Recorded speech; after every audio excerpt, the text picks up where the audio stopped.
bajet ni we talk on layman term lah. Okay, tanpa masuk teknikal. Bajet ni sepatutnya kita, it's very simple.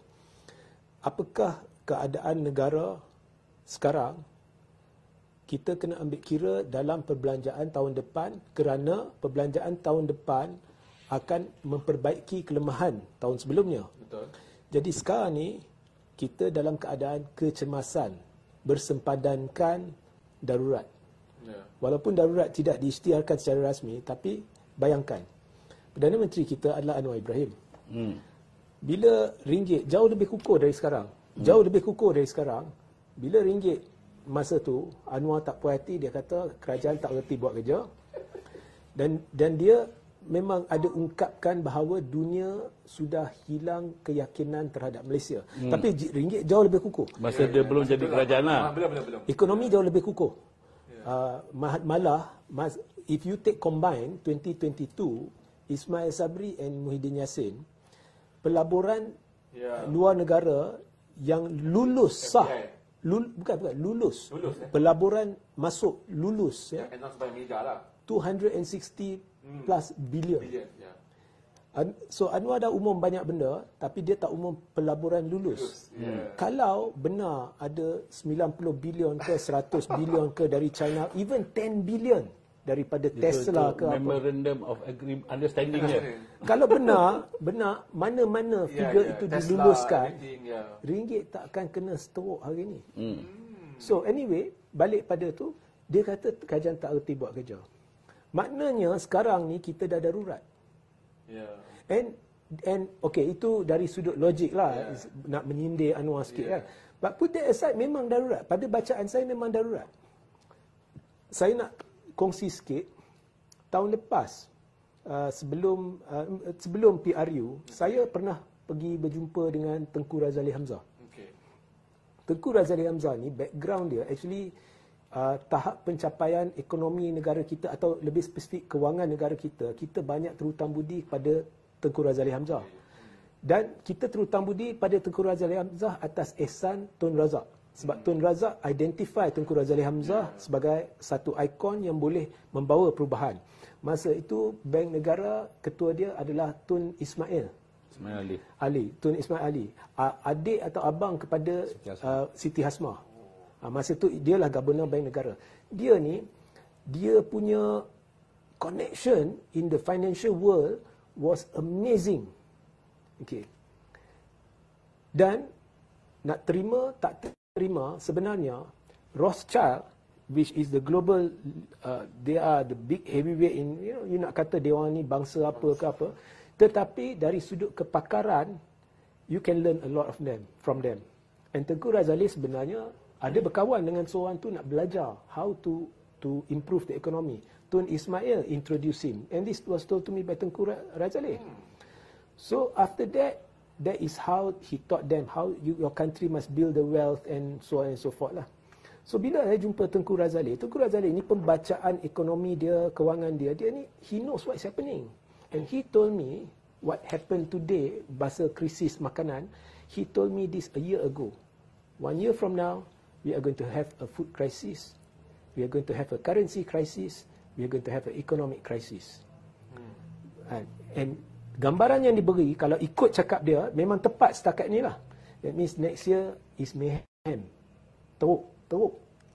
So bagi saya, kita dah bersempadankan darurat. Dan sekarang ni kita ada dalam situasi kecemasan. Tetapi belanjawan tidak kena pada tempat.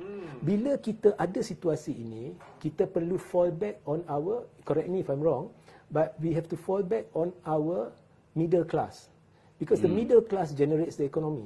Kita kena encourage the middle class to spend.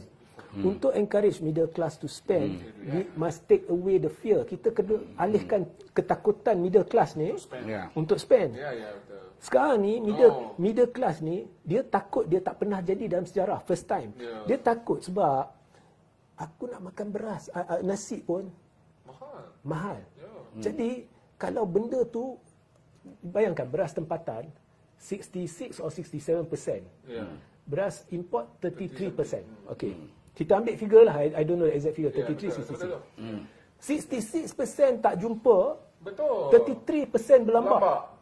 Aduh, pelik. Lepas tu baru ada pihak nak mengaku sebenarnya dia pencampur beras, dia penjual mahal and all that. Okay. So bila orang lihat benda ni berlaku, kalau harga beras I kena bayar RM15 more, RM20 more, better I keep my money. Because maybe who knows next year saya kena bayar RM50 lebih. I keep my money. Semua simpan duit. Kalau pergi kat restoran luar, customer drop 30 to 40%. Yeah. So bila middle class keep the money, how are you going to regenerate the economy? Jadi budget itu perlu santuni rakyat dengan berkata, jangan takut kita ada penyelesaian. Tapi macam mana nak ada penyelesaian, sedangkan dalam 11 bulan ni, Perdana Menteri dilihat lebih berkempen daripada bekerja. 9 bulan sebelum PRN. So, the problem is, kita tak diberitahu, okay, inilah dasar negara untuk pemulihan. Kita tak diberitahu, inilah kerangka kerja negara kerajaan untuk pemulihan. Saya dah desak PM. Saya bukannya... How about narrative ekonomi Madani? Oh yeah, I'll come to that. Okay. Saya tak kutuk PM. Saya desak dia, please come out with kerangka kerja. Okey, sekurang-kurangnya kalau kau dah gagal keluarkan kerangka kerja ataupun dasar, sekurang-kurangnya biarlah belanjawan itu menggambarkan dasar.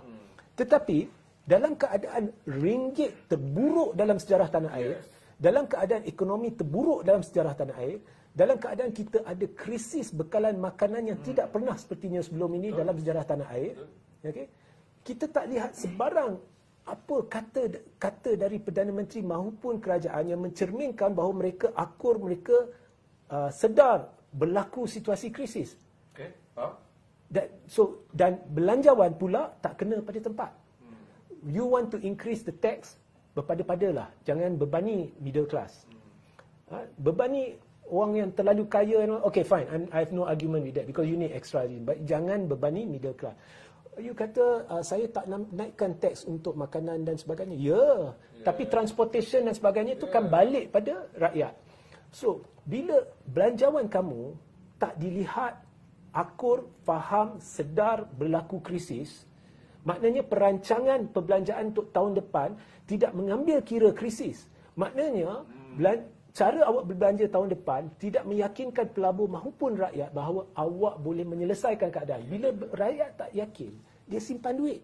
Bila simpan duit, the economy goes worse and worse. You are not tapping into the middle class. Ya. So Anwar dari sudut itu dia dah gagal. So sebab itu bila belanjawan kali ini, of course dari sudut politik saya nak perubahan. Saya beritahu kalau ada 10 hingga 15 MPBN, korang tonjolkanlah diri sekarang ataupun forever keep your peace. Okay, so depa dah gagal bagi saya close the chapter. Okay, tapi dari sudut realistiknya bajet ni, saya memang terkejut macam mana benda ni boleh diluluskan.